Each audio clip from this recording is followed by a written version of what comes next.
Sugeng Enjang, selamat pagi pemirsa. Berjumpa bersama saya Winda Melantika di Jogja Jelang Siang. Pemirsa, selama 60 menit ke depan kita akan menghadirkan informasi seputar daerah istimewa Yogyakarta dan juga sekitarnya. Juga kita akan ada di segmen daerah menyapa dengan tema efektivitas interval walking training terhadap penurunan tekanan darah.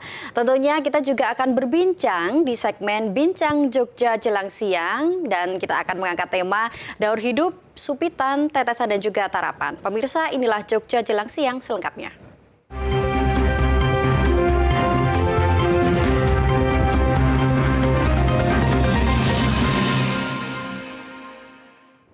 Ya pemirsa, di Jogja Jelang Siang perdalam informasi dan menebar inspirasi. Kita sudah ada beragam informasi yang tentunya akan kami hadirkan di seputar dan sekitarnya.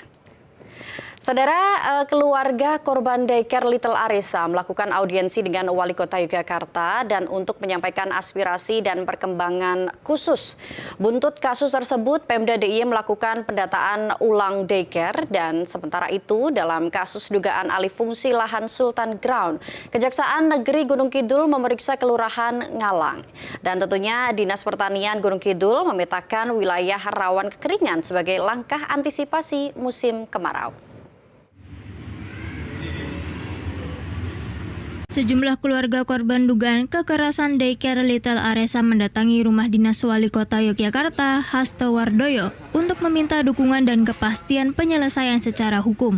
Kepada Wali Kota Yogyakarta, para orang tua mengadukan berbagai perlakuan pengasuh daycare seperti ketika ditanyakan kenapa ada luka. Sering dijawab sudah ada sejak berangkat dari rumah atau bertengkar dengan temannya. Para orang tua menduga jawaban-jawaban tersebut seolah sudah dipersiapkan atau diatur. Asupan makan yang kurang layak turut diadukan karena dinilai tidak layak. Para orang tua juga bercerita alasan menitipkan karena profil latar belakang pendidikan pemilik yang mumpuni. Oleh karena itu, para orang tua meminta seluruh pengurus daycare termasuk penasehat yayasan yang dikabarkan sebagai dosen di perguruan tinggi negeri di kawasan Bulak Sumur Sleman dimintai keterangan terkait peristiwa dugaan kekerasan yang terjadi untuk memberikan efek jera. Wali Kota Yogyakarta, Hasto Wardoyo, memastikan pemerintah Kota Yogyakarta hadir di tengah keluarga para korban. Hasto pun mengundang secara terbuka para keluarga korban untuk segera datang dan melapor ke Pemkot Yogyakarta. Selain telah menggelar rapat bersama Komisi Perlindungan Anak bersama pihak Polresta Yogyakarta, Pemkot Yogyakarta telah mulai menelusuri para pihak keluarga korban seperti alamat rumah agar mendapat pendampingan psikologis dan bantuan hukum. Sebagai evaluasi ke depan, Pemkot Yogyakarta akan mulai menyisir tempat-tempat yang digunakan sebagai daycare atau penitipan anak atau TK terkait perizinan. Jika tidak mengantongi izin, Pemkot Yogyakarta akan segera melakukan penutupan untuk mengantisipasi kejadian-kejadian serupa. Pada prinsipnya, mereka yang pertama minta perlindungan untuk anaknya dibantu. Karena anak-anak yang sekarang ini dirasakan ada beberapa ya secara psikologis anak-anaknya ada tanda-tanda yang kurang sehat secara psikologis.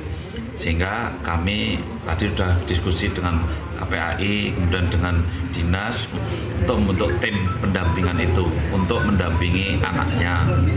Ini tentu butuh psikologi anak, butuh ahli tumbuh kembang anak, butuh ahli gizi untuk asupan anak, butuh ahli parenting. Ya, itu yang kita siapkan. Dan yang kedua, orang tua juga mengalami satu gangguan karena stres, kondisi seperti ini terkejut, sehingga tadi pun orang tua menangis, itu menyampaikan, sehingga mereka juga menginginkan ada pendampingan secara psikologi kepada orang tuanya. Sehingga kita pun juga bersama-sama ini kita punya psikolog-psikolog yang ada di psikolog klinis, yang ada di Puskesmas jumlahnya 18, juga kita siapkan itu. Kemudian yang berikutnya mereka yang ketiga ini bagaimana besok pagi hari Senin anaknya mau dititipkan di mana. Ini saya kira suatu hal yang urgent dan emergency karena mereka kan orang tuanya pada umumnya kerja. Sehingga kami pemerintah daerah harus hadir, pemerintah harus hadir. Kami ini akan segera mengidentifikasi daycare lainnya yang amanah, yang aman. Wali Kota dan jajaran pimpinan Kota Yogyakarta bisa memberikan titik terang dan tentunya bantuan hukum kepada kami, memberikan pengawalan proses hukum ini seadil-adilnya dan pendampingan khususnya untuk anak-anak kami secara psikis, karena anak-anak kami tentunya butuh dampingan secara psikis agar kembali menjadi anak yang seutuhnya normal begitu, karena kondisi anak kami memang sangat-sangat membutuhkan pendampingan seperti itu. Pendampingannya seperti apa telah menetapkan 13 orang? Kami sangat menghargai dan mengikuti proses yang ada di kepolisian, apapun prosesnya kami ikuti, kami juga ikut mengawal dan mengikuti secara proses hukum. Kami menghargai proses yang sudah berjalan. Tentunya kami apresiasi dari pihak kepolisian yang sudah berproses dalam hal ini untuk mencoba menyelesaikan kasus ini secepatnya dan bisa memberikan keputusan yang terbaik untuk semua wali siswa. Berdasarkan data dari pihak kepolisian, jumlah total anak yang pernah dititipkan ke daycare Little Aresa sebanyak 103 anak dengan 53 diantaranya terverifikasi mengalami kekerasan fisik dan verbal. Polresta Yogyakarta telah menetapkan 13 pengelola sebagai tersangka setelah melakukan gelar perkara. Terkuaknya peristiwa dugaan kekerasan ini terungkap dari adanya laporan mantan karyawan yang menyaksikan langsung praktik pengasuhan tak manusiawi tersebut.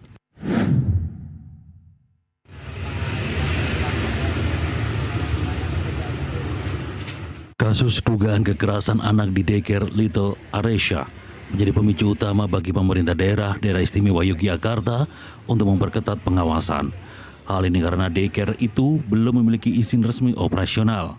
Situasi ini menyoroti pentingnya laporan dari masyarakat atau pihak berwenang jika menemukan lembaga penitipan anak yang berpotensi tanpa izin. Kepala Dinas Pemberdayaan Perempuan, Perlindungan Anak dan Pengendalian Penduduk Daerah Istimewa Yogyakarta, Erlina Hidayati Sumardi menekankan, setiap lembaga daycare seharusnya dapat menunjukkan status perizinannya. Koordinasi juga sudah dilakukan Pemda DIY dengan Dinas Pendidikan, mengingat perizinan daycare berada di bawah kewenangan dinas tersebut. Terhadap daycare yang belum berizin dan telah dilaporkan, respons cepat diperlukan agar tidak diperbolehkan beroperasi. Pemda DIY juga tidak hanya fokus pada perizinan, tetapi juga mendorong daycare yang sudah berizin untuk memenuhi standar pengasuhan ramah anak. Standar ini bertujuan untuk memastikan lingkungan yang aman dan mendukung tumbuh kembang optimal anak. Standar yang diterapkan mencakup beberapa aspek krusial, antara lain fasilitas sarana dan prasarana yang memadai, prosedur operasional standar yang jelas dan terstruktur, serta kualifikasi sumber daya manusia yang kompeten menjadi perhatian utama. Pemeriksaan detail juga dilakukan pada kondisi ruangan, keamanan sudut perabot, hingga kelayakan lingkungan sekitar daycare. Semua ini dilakukan untuk memastikan tidak ada potensi bahaya bagi anak-anak yang dititipkan. Aspek penting lainnya adalah mekanisme perlindungan anak yang efektif, termasuk kualifikasi SDM yang memiliki pemahaman mendalam tentang hak dan perlindungan anak. Hal ini krusial untuk menciptakan tempat pengasuhan yang aman dan kondusif. Orang tua juga memiliki peran vital dalam memastikan keamanan dan kesejahteraan anak-anak mereka di daycare. Karena itu orang tua diminta untuk selalu memastikan status perizinan tempat penitipan anak sebelum membuat keputusan. Informasi mengenai status perizinan daycare juga dapat diakses melalui situs resmi Dinas Pendidikan atau dengan menanyakan langsung kepada DP3AP2 DIY. Transparansi ini penting dilakukan untuk menghindari risiko yang tidak diinginkan. Kami kemarin langsung, Dinas Kota juga sudah langsung melakukan gerak cepat pendataan kembali daycare yang ada di kota. Kemudian kami juga sudah memerintahkan untuk di kabupaten yang lain, itu juga melakukan pendataan, gerak cepat untuk pendataan kembali. Kemudian nanti kita sudah tentu akan berkoordinasi dengan pendidikan ya, Dinas Pendidikan terkait dengan masalah ini, sehingga kemudian ada pengawasan, sosialisasi kembali dan sebagainya. Harapan kita nanti yang beroperasi itu memang yang sudah berizin begitu dan terpantau. Dengan pendataan ulang dan pengetatan standar diharapkan semua daycare di daerah istimewa Yogyakarta dapat memberikan layanan terbaik, dan ini juga bertujuan untuk menjamin setiap anak mendapatkan perlindungan dan pengasuhan yang layak. Yang dua lembar terpisah ya. Kasus dugaan alih fungsi lahan Sultan Ground menjadi hak milik di wilayah Kelurahan Ngalang, Kabupaten Gunung Kidul, Daerah Istimewa Yogyakarta, terus berjalan dan mulai memasuki tahap pendalaman di lapangan. Kejaksaan Negeri Wonosari yang dipimpin oleh Kepala Kejaksaan sebagai pihak berwenang melakukan peninjauan langsung ke kantor Kelurahan Ngalang untuk mencocokkan keterangan sejumlah pihak dengan dokumen dan kondisi langsung di lapangan. Sebelum dilakukan penyelidikan di lapangan, pihak penyidik dari Kejaksaan telah memeriksa Lurah Ngalang, Suharyanto. Dalam pemeriksaan terbaru ini, petugas kemudian melakukan penelusuran yang difokuskan pada kesesuaian data peta serta administrasi tanah yang dimiliki kelurahan. Di kantor kelurahan, lurah bersama perangkat kelurahan menunjukkan sejumlah dokumen yang diminta oleh penyidik. Dokumen-dokumen tersebut meliputi data dari buku kelurahan, peta bidang tanah, hingga berkas terkait sertifikat yang menjadi objek penyelidikan. Penyidik kemudian melakukan pencermatan dan pencocokan data tersebut dengan menelusuri titik lokasi sesuai keterangan yang sebelumnya telah dikumpulkan. Proses tersebut masih dalam tahap penyelidikan dengan fokus pengumpulan data dan bahan keterangan untuk memastikan ada atau tidaknya unsur pidana dalam perkara ini. Hanya untuk membuat kami lebih terang, lebih jelas terkait dengan kemarin ada beberapa pihak yang sudah kami mintai keterangan. Jadi kita meng-cross-check secara langsung hasil keterangan tersebut dengan dokumen-dokumen yang ada yang saat ini berada di Kelurahan Ngalang. Yang menjadi target pada hari ini adalah kesesuaian antara bahan keterangan yang kemarin sudah diberikan oleh beberapa pihak kepada penyelidik dengan dokumen yang ada di sini. Jadi untuk mencocokkan sejauh mana kebenarannya antara keterangan dengan dokumen yang ada. Hingga saat ini, Kejaksaan menegaskan belum ada kesimpulan dan penetapan tersangka karena seluruh data masih terus didalami dan dicocokkan. Sementara itu, pihak kelurahan mengaku kooperatif dan berharap permasalahan ini dapat segera menjadi terang benderang. Yang pertama Kejari kan ke sini, minta keterangan. Terus selanjutnya saya kemarin juga dipanggil Kejari untuk memberikan keterangan juga. Bukannya kekeliruan karena yang beliau katakan itu kan dianggap bahwa Persil 968 itu kan di Plosodoyo, Mas. Itu.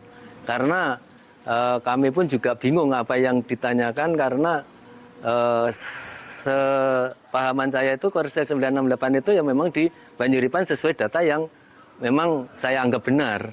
Jadi angka 968 itu di Persil yang peta yang satu di posisinya di Plosodoyo, yang Persil yang satu memang di Banyu Urip itu.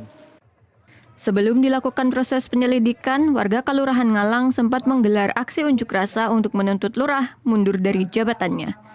Aksi tersebut dipicu dugaan perubahan status sertifikat Sultan Ground menjadi hak milik yang menimbulkan kontroversi dan kecurigaan di kalangan masyarakat.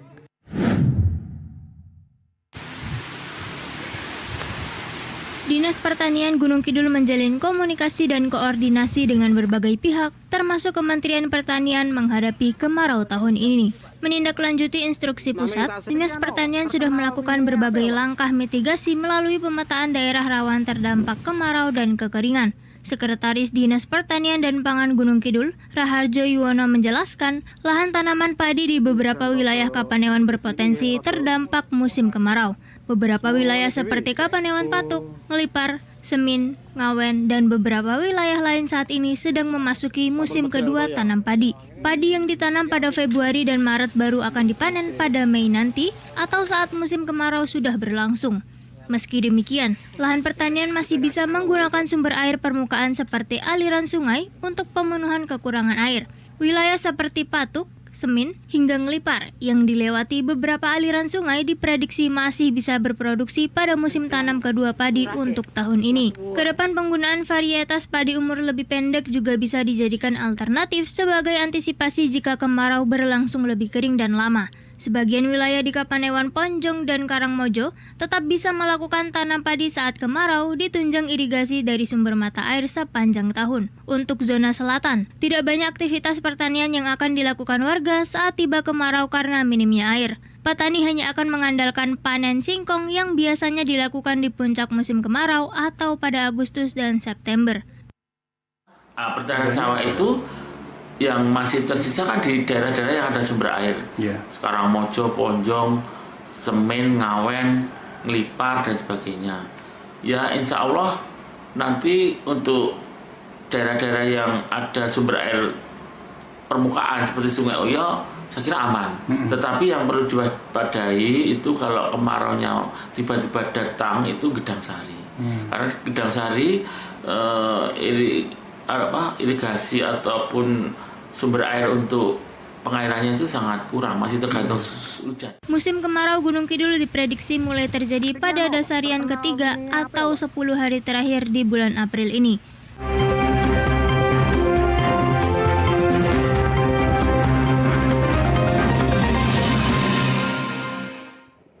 Ya, pemirsa, setelah ini kami akan mengajak Anda untuk mengikuti segmen Daerah Menyapa.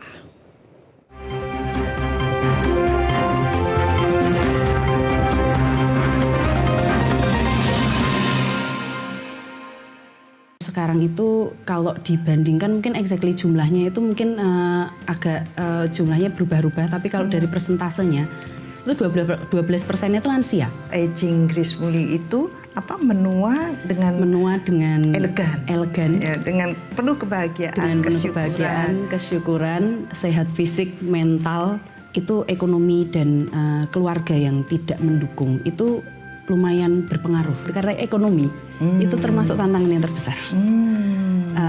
Selain ekonomi, dukungan keluarga. Memang penyakit tidak menular itu masih menjadi masalah kita bersama. Jadi tidak hanya hipertensi, diabetes, stroke, rematik misalnya, seperti itu. Itu tidak hanya itu. Jadi tidak hanya penyakit fisik ternyata Ibu. Yang kami sedihkan itu banyak lansia dengan gangguan mental. Lihat laki-laki tuh. Dari tadi aku tengok mukanya sedih aja nampak.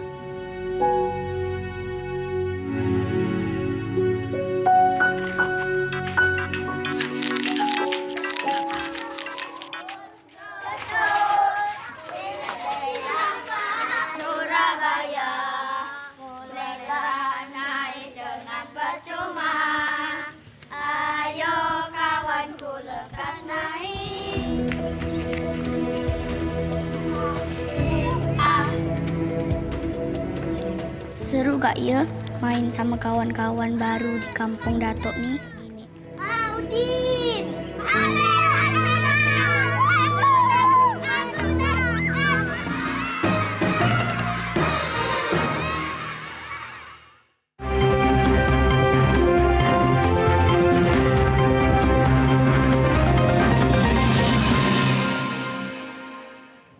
Kembali lagi di Jogja Jelang Siang, perdalam informasi menebar inspirasi. Pemirsa, di segmen Daerah Menyapa kali ini kami akan membahas mengenai efektivitas interval walking training terhadap penurunan tekanan darah. Berikut Daerah Menyapa selengkapnya.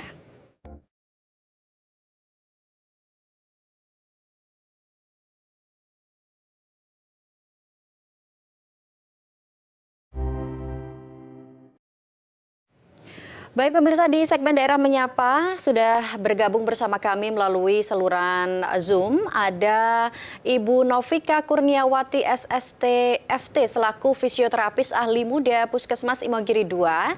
Dan berikut segmen Daerah Menyapa, kami sapa terlebih dahulu. Selamat pagi Ibu Novika.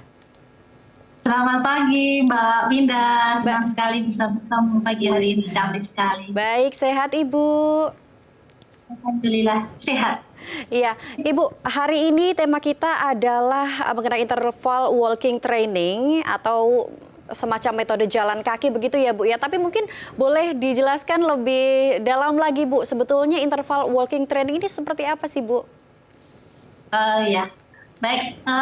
Terima kasih sebelumnya atas kesempatan yang diberikan kepada saya Novika Kurniawati sebagai tenaga fisioterapi di Puskesmas Imogiri 2. Dari ini akan kami sharingkan, berbagi tentang pengalaman kami di Puskesmas, bagaimana latihan yang sederhana seperti jalan kaki dengan sistem interval ini ternyata bisa membantu menurunkan tekanan darah, tetapi tidak hanya tekanan darah sebenarnya Mbak Winda, tapi juga bisa mengontrol kadar gula darah. Nah, ini efektif sekali latihannya. Ini kita lakukan karena kasus hipertensi, DM ini biasa sering dikenal dengan silent killer. Mungkin pernah dengar nggak Mbak? Iya, betul.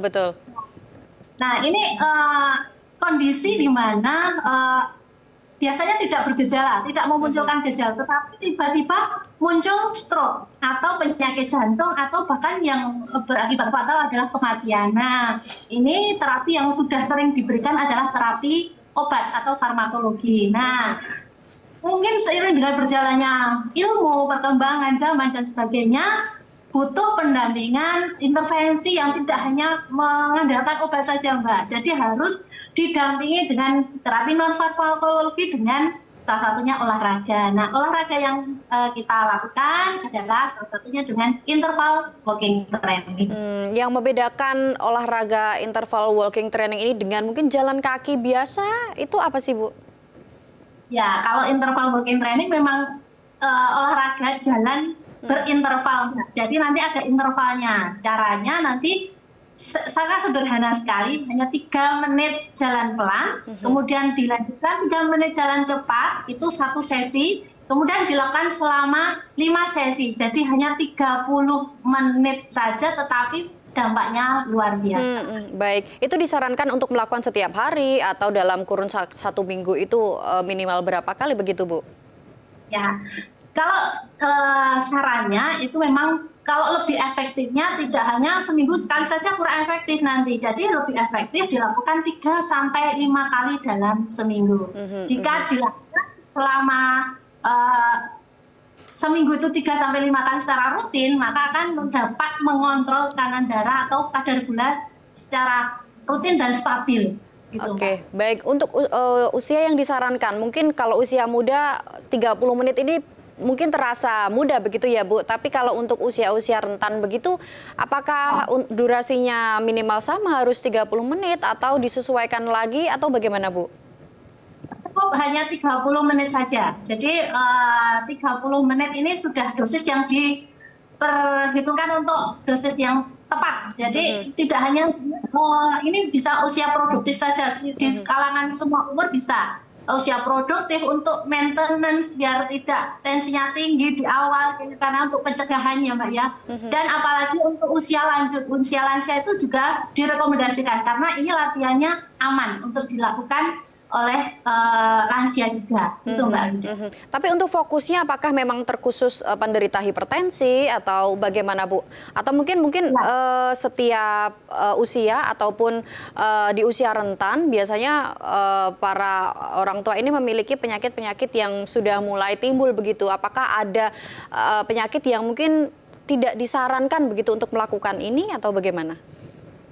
Kalau ini memang olahraga yang direkomendasikan untuk semua kalangan umur, terutama untuk lansia. Tetapi di dalam kondisi lansia itu sendiri sebenarnya sudah mengalami penurunan fungsi-fungsinya, misalnya lututnya sakit, gitu ya Mbak, atau pinggangnya sakit, ya itu nanti menyesuaikan kondisinya saja. Jadi tidak dengan kondisi yang berat. Jadi kalau misalnya dia lansia tersebut masih bisa melakukan aktivitas, itu masih bisa dilakukan. Kecuali kalau si lansia tersebut mempunyai kondisi yang tidak memungkinkan, tidak usah dilakukan, tidak masalah. Jadi sesuai dengan kemampuan si pasien tersebut.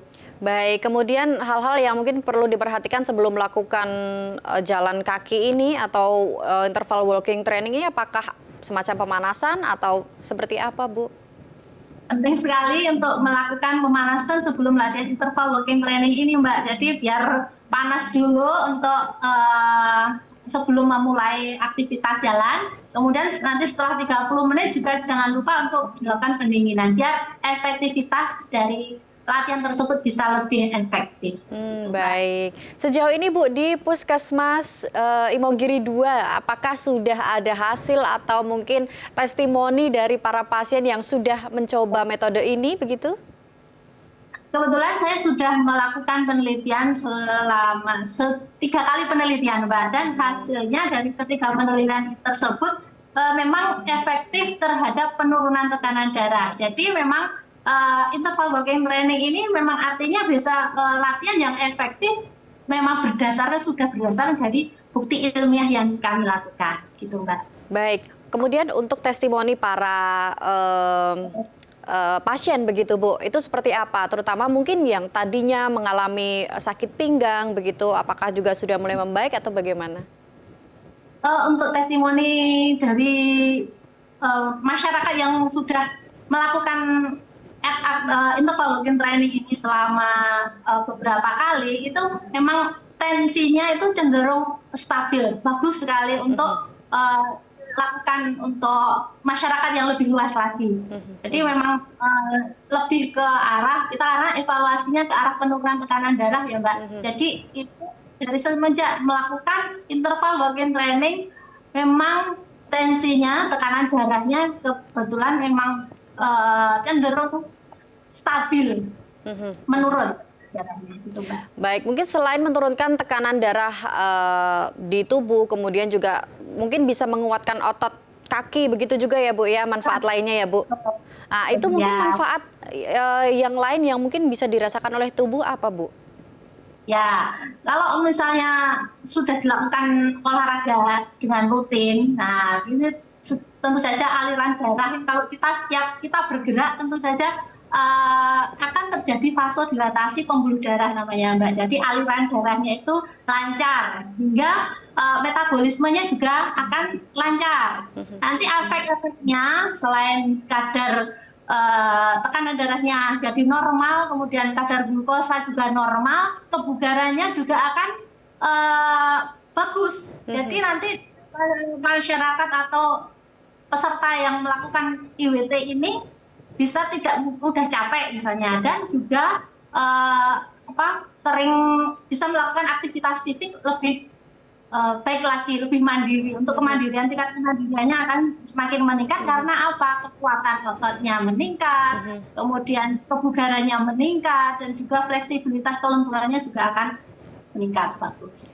Baik, sejauh ini Bu, bentuk sosialisasi seperti apa yang telah dilakukan oleh Puskesmas Imogiri II untuk mengajak masyarakat untuk dapat menerapkan pola hidup sehat, terutama IWT ini Bu? Ya, yang pertama ini pernah saya sosialisasikan kepada BPJS kebetulan Mbak. Jadi kita menggandeng ke BPJS untuk mengajak, karena ini IWT ini bagus sekali untuk peserta prolanis. Jadi BPJS sudah menggalakkan kegiatan IWT menjadi GSP 335 untuk digerakkan untuk seluruh Indonesia, Mbak. Jadi peserta prolanis karena sudah terbukti efektivitasnya itu sudah terbukti, makanya seluruh Indonesia menggerakkan interval walking training ini menjadi gerakan di seluruh puskesmas se-Indonesia, gitu Mbak. Berarti sudah mulai berjalan ini Bu programnya ya di seluruh puskesmas Indonesia? Nah, betul Mbak, tapi memang baru mungkin sekedar peserta prolanis saja, belum secara keseluruhan untuk masyarakat. Bu, terakhir Bu, harapannya kepada seluruh masyarakat bagaimana supaya masyarakat ini harus terus melek akan pentingnya kesehatan tubuh diri sendiri, dan kemudian pentingnya olahraga, dan olahraga mungkin supaya tidak terasa berat, itu bagaimana begitu Bu? Ya, mungkin saya mengajak kepada seluruh lapisan masyarakat, mari kita mulai aktif bergerak ya, yang belum terbiasa untuk rutin bergerak olahraga, mari kita rutin olahraga dengan cukup melakukan interval walking training 30 menit dalam setiap latihan. Ini akan membantu mengontrol tekanan darah dan juga kadar glukosa tubuh, sehingga tubuh kita akan, daya tahan tubuh kita akan semakin baik. Ya, baik. Ya baik, terima kasih Ibu Novika Kurniawati SSTFT selaku fisioterapis ahli muda Puskesmas Imogiri II untuk bincang-bincangnya siang hari ini. Semoga sehat selalu dan selamat beraktivitas kembali Bu. Ya, terima kasih Mbak Winda. Baik, terima kasih kembali. Pemirsa, ternyata selain bermanfaat untuk menurunkan tekanan darah, ternyata banyak sekali manfaat yang tentunya bisa kita rasakan ketika kita melakukan IWT ini. Di antaranya bisa meningkatkan kekuatan sendi lutut, kemudian mengontrol gula darah, mengatasi nyeri punggung, meningkatkan kekuatan kaki, dan juga masih banyak sekali manfaat-manfaat lainnya. Pemirsa, kita setelah ini akan kembali dengan segmen Bincang Jelang Siang.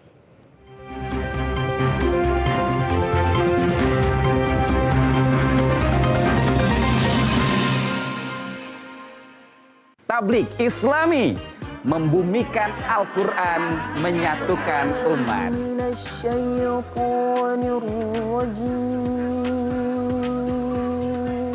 Yu'minuna billahi wal yaumil akhir. Di penghujung ayat surah Ali Imran ayat yang ke-114 Allah menyatakan wa ulaika minas solihin. Itulah bagian dari orang-orang yang soleh. Doa Nabiullah Ibrahim juga Rabbi habli minas solihin. Ya Allah tolong jadikan karuniakan kepadaku anak yang soleh. Dikenalkan Allah sebagai Tuhannya, dikenalkan nabinya sebagai teladan hidupnya, dikenalkan, diajarkan Al-Quran sebagai panduan hidupnya. Maka kita selalu minta ihdinas syiratal mustaqim. Ya Allah tunjukkan aku di jalan yang baik.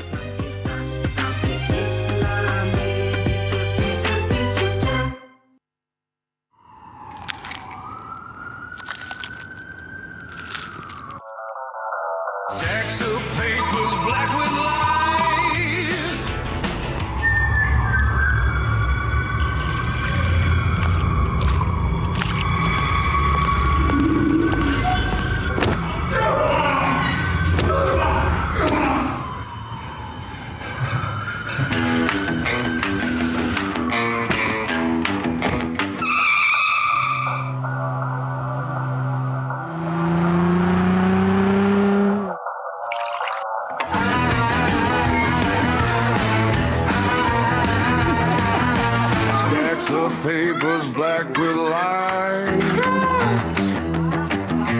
Promises burn under dirty skies. They talk, but never walk. Rotten throne, rotten crown, building chaos, killing us all. Rotten throne, rotten crown, won't be silenced, won't back down.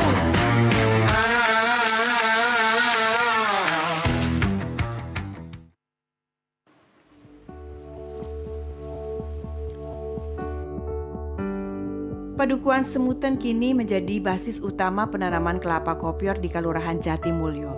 Tercatat lebih kurang 700 batang tanaman kelapa kopior berjenis dalam tumbuh dibudidayakan masyarakat setempat. Cara mencukupi bibitnya bagaimana? Varietas lokal kami yang ada di Semuten itu adalah varietas dalam. Itu 25% kopior. Itu selain yang kelapa kopior itu harganya udah bagus, yang tidak kopior akan menjadi bibit. Misalkan kita itu waktu panennya tidak telat, tapi kalau nanti itu akan telat panennya, itu akan rasa itu beda, Mbak. Budidaya kelapa kopior varietas lokal sangatlah mudah dilakukan.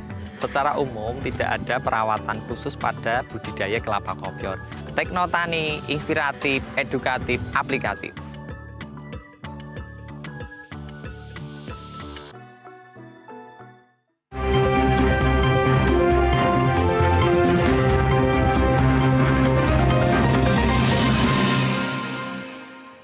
Pemirsa, kembali lagi di Jogja Jelang Siang, perdalam informasi menebar inspirasi. Dan sesaat lagi kami akan mengajak Anda untuk dapat berbincang mengenai daur hidup supitan, tetesan, dan juga terapan. Berikut Bincang Jelang Siang selengkapnya.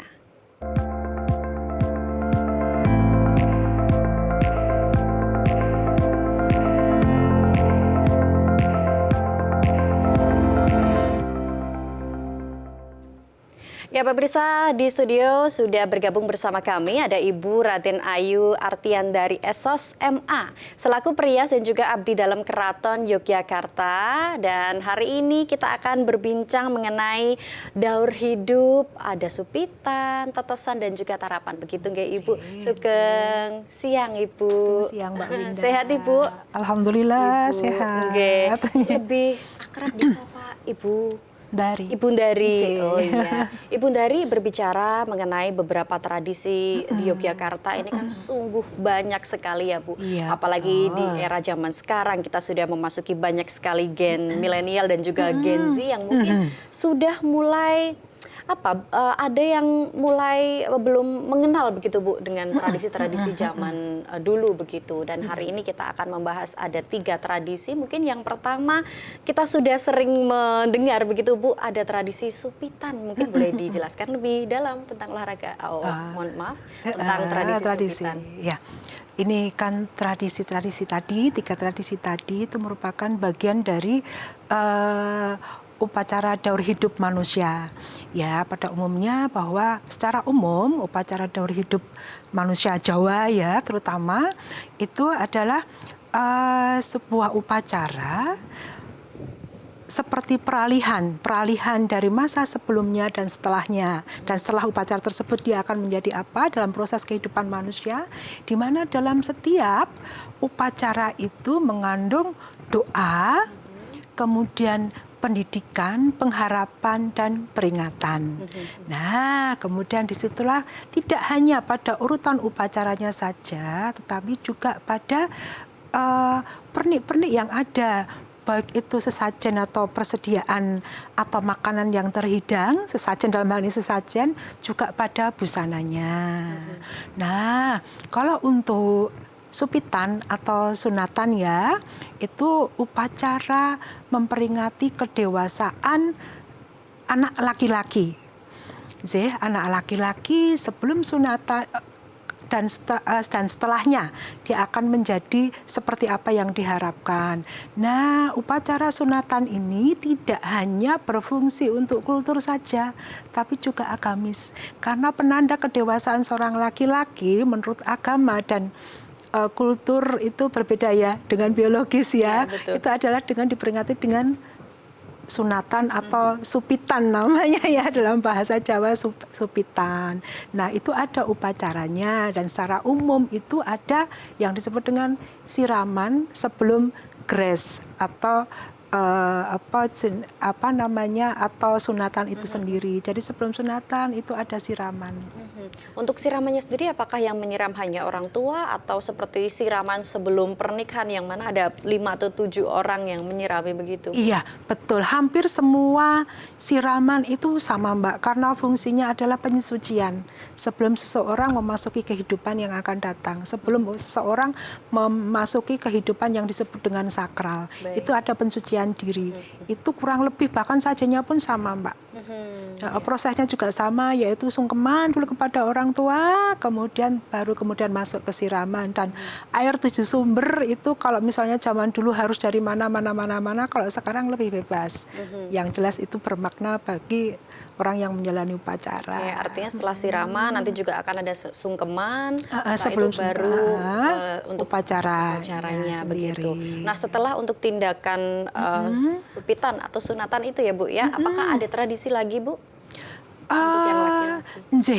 Tapi itu mungkin kalau tradisi yang diharuskan tidak. Tapi semacam balimahan itu ya, itu semacam fungsi sosialnya pengumuman bahwa anakku sudah menjadi anak dewasa. Syukuran begitu ya? Iya, kemudian ada dalam upacara tersebut pendidikan, penyadaran kepada anak bahwa kamu sudah menjadi anak dewasa, kau punya tugas, punya fungsi sosial bagi dirimu dan keluargamu. Misalnya secara agamis dia sudah boleh menjadi imam.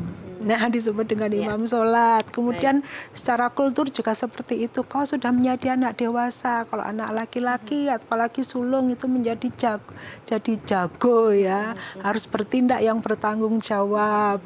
Nah, baik. Untuk usia sendiri, Bu, biasanya kan kita melihat anak-anak zaman sekarang itu kalau zaman dulu mungkin kita lihat peralihan dari SD ke SMP begitu lebih mudahnya. Namun di era zaman sekarang itu banyak yang masih berusia bahkan bayi begitu Bu sudah melakukan supitan. Nah, itu tradisinya bagaimana Bu ketika mungkin bayi ini? Gitu.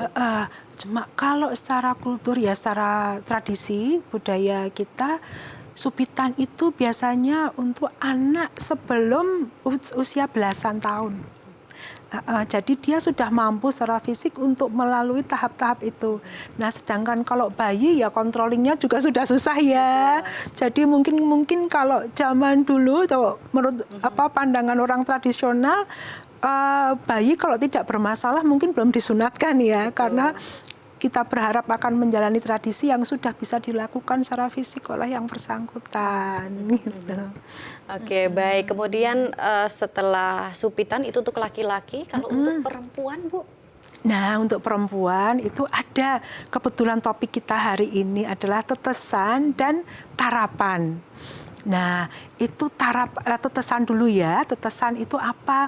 Tetesan itu adalah upacara yang menandai seseorang akan memasuki atau belum memasuki persiapan seorang gadis itu memasuki kondisi menstruasi yang pertama. Jadi mempersiapkan seorang gadis memasuki kondisi menstruasi yang pertama. Untuk range usianya?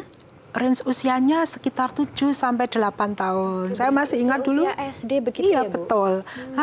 Nah, kemudian di mana dalam tradisi tersebut kemudian ada pembersihan diri baik fisik maupun karena di sini perempuan upacara itu identik dengan reproduksi, pendewasaan itu ditandai dengan reproduksi, maka dia ada acara pembersihan. Untuk rangkaian urutannya bagaimana untuk yang tetesan, Bu?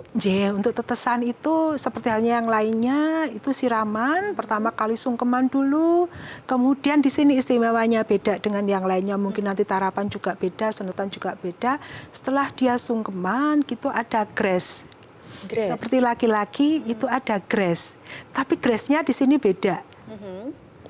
Mungkin di Arab ada semacam tetesan untuk perempuan, itu kemudian tindakan medis atau fisiknya lebih ketimbang. Tapi kalau tetesan ini adalah pembersihan lebih kepada pemahaman anak dan tindakan medis dalam hal ini untuk membersihkan organ kewanitaan. Oke, baik. Mungkin kalau di desa itu ada pengertian pakai kunyit dipotong gitu, tidak ada. Potong-memotong itu tidak ada. Tetapi ada antiseptik. Kunyit itu fungsinya kan untuk antiseptik. Untuk tapi saya pernah mendengar beberapa informasi mungkin dari desa begitu ya, Bu, saat bayi perempuan lahir kemudian juga istilahnya sama seperti sunatan begitu. Nah, ketika bayi ini kemudian berkolaborasi orang tua dari Gen Z atau Gen milenial berkolaborasi dengan para dukun anak begitu kita sebutnya di desa itu, mereka mengatakan bahwa oh ini anaknya walaupun perempuan tetap harus disunat begitu. Nah, ada beberapa mungkin dukun begitu, dukun anak yang mungkin kita bilangnya begitu, dia melakukan sebuah tindakan itu saat anak ini masih bayi begitu, Bu. Apakah itu dianjurkan secara adat atau bagaimana? Setahu saya secara adat, seingat saya ya, karena dulu saya juga tetesan ya. Kemudian itu tindakannya tidak ekstrem ya, Mbak ya. Jadi sekali lagi tidak ada tindakan potong-memotong atau apa, tetapi tindakan pembersihan. Saya yakin juga dukun-dukun di Jawa juga berpikir untuk melakukan tindakan medis yang ekstrim ya. Tentunya karena fungsinya adalah untuk membersihkan, mempersiapkan seorang anak, gadis, dalam hal ini mungkin bayi, untuk besok menyongsong kehidupan yang selanjutnya, yaitu kehidupan dewasa setelah dia menstruasi. Jadi mempersiapkan organ kita perempuan gitu agar dia besok lancar ketika tiba waktunya dia menore ya. Baik, tapi ada pun beberapa tanggapan dari dokter medis begitu, dokter anak maupun dokter obgyn yang mengatakan bahwa itu tidak perlu begitu. Nah, tapi boleh dijawab setelah yang satu ini. Oke,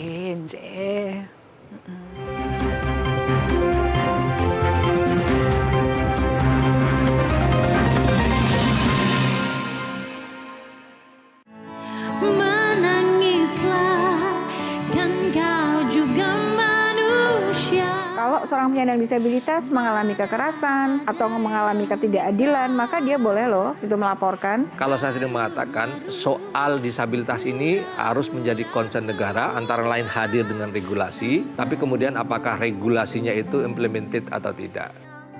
Martabat tidak akan pernah cacat. Yang cacat hanyalah pemikiran mereka yang tidak pernah mau memahami. Sejauh mana pemahaman dari aparat penegak hukum terkait kebutuhan khusus dari penyandang disabilitas? Ya sudah, kalau teman-teman ini punya kondisi tertentu, harusnya negara itu bisa memfasilitasi. Nggak usah lagi bicara apakah dia orang mampu tidak mampu. Maaf ya, karena keterbatasan kami tidak ada anggaran. Dan ini akhirnya menjadi alasan pembenar untuk tidak terfasilitasi dengan optimal.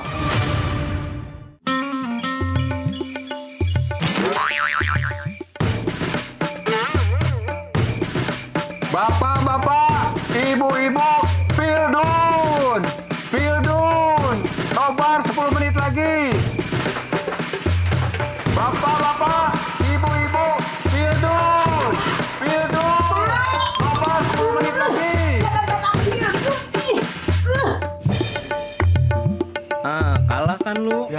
lagi dah gua. Apaan tuh? Bapak, ibu-ibu, Pildun! Pildun! Nobar. Ayo.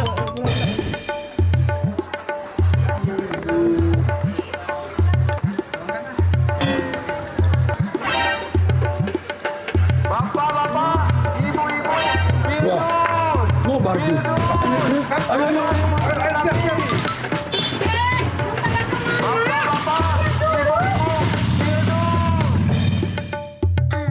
Terima kasih. Bray, nobar, let's go. Ayo, Bray, ayo. Ih, abang mau kemana? Neng, abang jalan dulu ya. Gara-gara Pildun. Bapak, ibu-ibu, Pildun! Pildun! Bapak 10 menit lagi. Bapak, ibu-ibu, Pildun! Pildun! Bapak 10 menit lagi.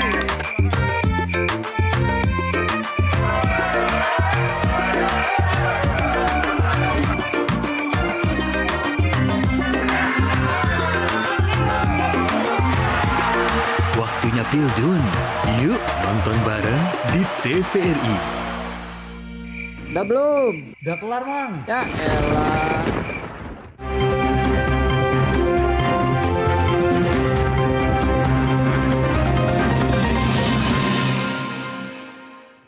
Ya pemirsa, masih di Bincang Jelang Siang, masih bersama Ibu Ndari.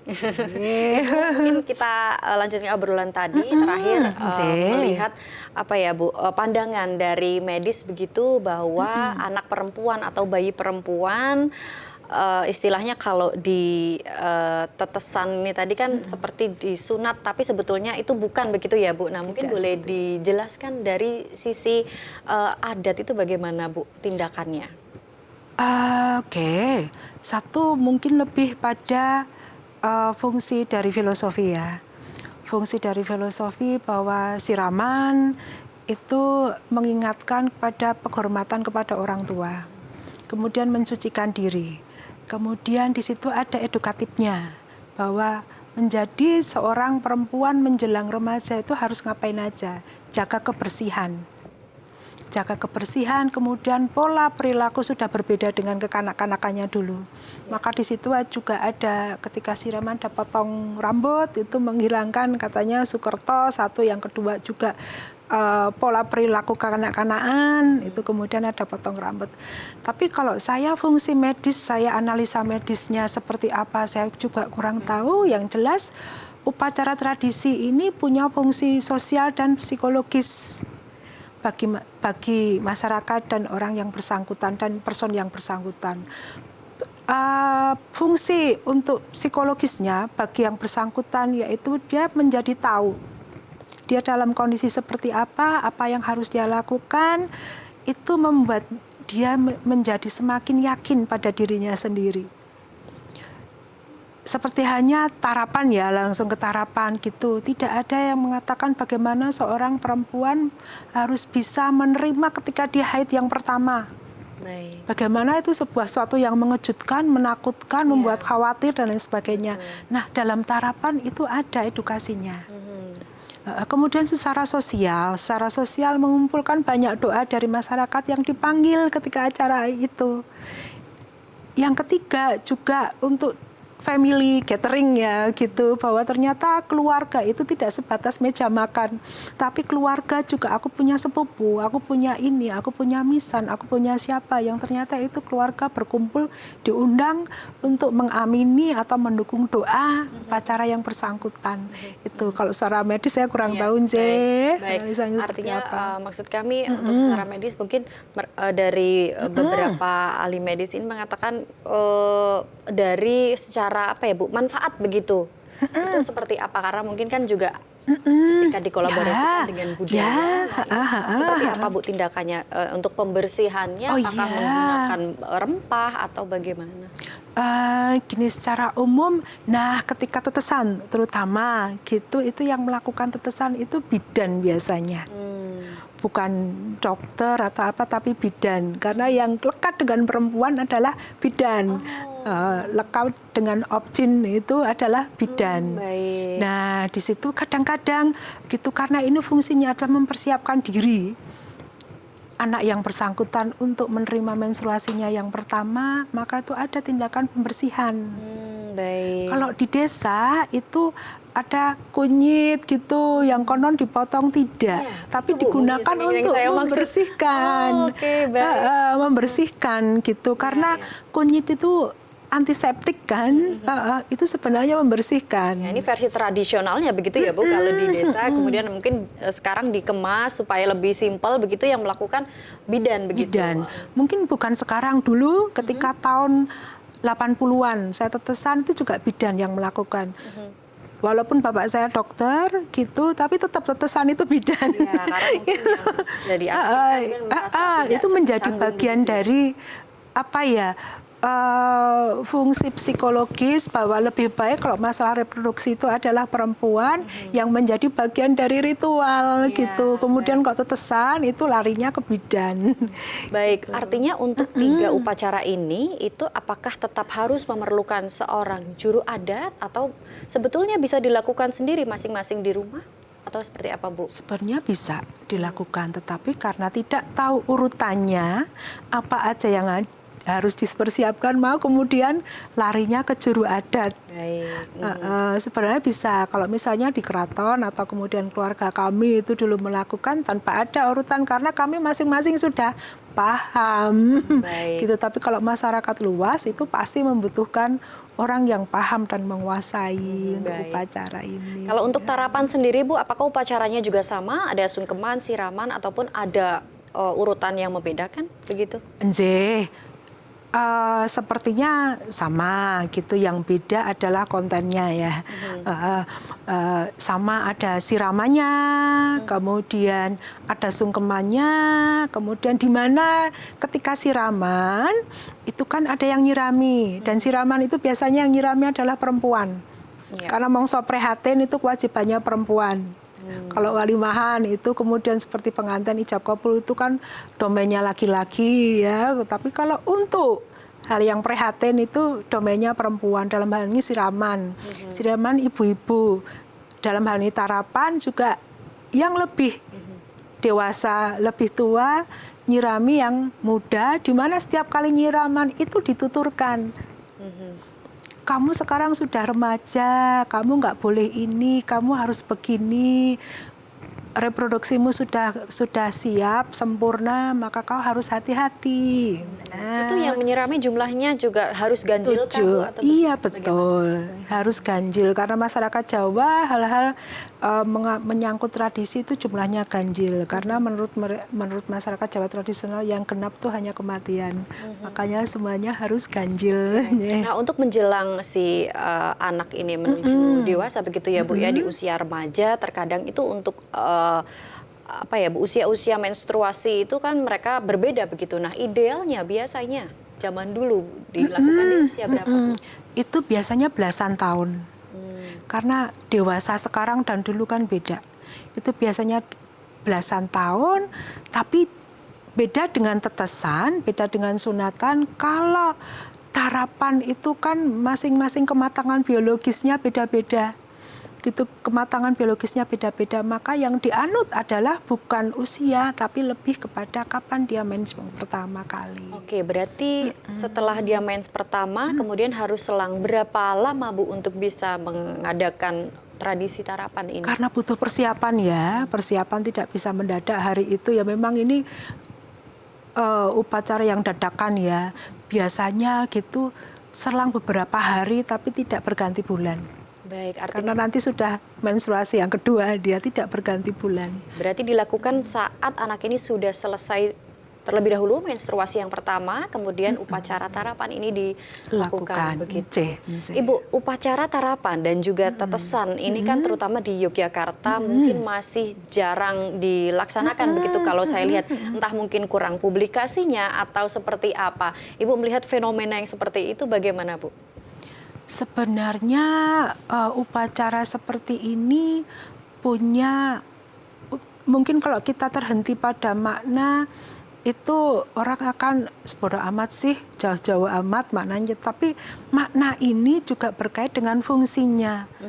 Yang jelas tidak banyak edukasi atau tidak semua itu memberikan edukasi. Misalnya contohnya kita belajar di SD, IPA, matematika, apa-apa, tapi kemudian mempersiapkan seorang anak menerima kenyataan bahwa dia mens yang pertama, bagaimana mengatasi kepanikan, apa yang akan dia lakukan, dia nggak boleh apa, itu tidak banyak dijelaskan. Maka melalui tetesan ini sebenarnya fungsinya ada gitu. Baik juga kemudian si anak menjadi lebih punya keyakinan diri kan, bahwa oh iya ini sebuah siklus biologis wajar yang harus saya hadapi. Ternyata orang lain itu juga mendukung kondisi saya seperti itu, sehingga ketakutan itu tidak ada. Iya, baik. Ibu melihat banyak sekali kan tradisi di Yogyakarta, terutama peralihan ataupun tradisi tetesan dan juga tarapan ataupun supitan. Kalau supitan mungkin sudah lazim ya Bu ya, sudah banyak sekali yang mungkin sudah paham dengan istilah tersebut. Bagaimana dari Ibu sendiri selaku penggiat budaya, perias dan juga dari abdi dalam keraton itu untuk dapat menyebarluaskan informasi-informasi ataupun mengajak masyarakat untuk dapat terus melestarikan budaya ini, yang mana sebetulnya ini sebetulnya bisa lebih disederhanakan ya Bu untuk dilakukan sendiri di rumah begitu. Bisa, sangat bisa. Seperti halnya kali ini ya, Harpi kan juga punya kewajiban ya untuk bisa selain juga mensosialisasikan tradisi tetesan itu secara visual ya, seperti halnya saat ini juga bagian dari tugas gitu, sosialisasi. Yang kedua juga autentifikasi. Autentifikasi tidak hanya bagaimana melakukan yang baik dan benar, tetapi agar masyarakat tahu fungsinya adalah penjelasan dari manfaat. Karena di situ manfaat itu nggak cuma manfaat secara higienitas aja, secara klinis juga manfaat secara mental bagi anak. Baik, terima kasih Ibu Raden Ayu Artian dari Esos MA selaku perias dan juga abdi dalam Keraton Yogyakarta yang hari ini sudah bergabung bersama kami memberikan atau sharing informasi terkait supitan, tetesan dan juga tarapan. Semoga ini juga bisa menjadi informasi yang tentunya bisa bermanfaat untuk pemirsa yang ada di rumah, dan nantinya juga ini bisa mulai diterapkan begitu ya, karena ini merupakan tradisi yang harus terus kita jaga dan juga kita lestarikan, apalagi kita hidup di Jawa begitu ya Bu ya. Terima kasih Ibu dari untuk waktunya dan ya pemirsa, sampai sini dulu perjumpaan kita. Saya Winda Melantika pamit dan sampai jumpa di Jogja Jelang Siang dengan informasi menarik lainnya.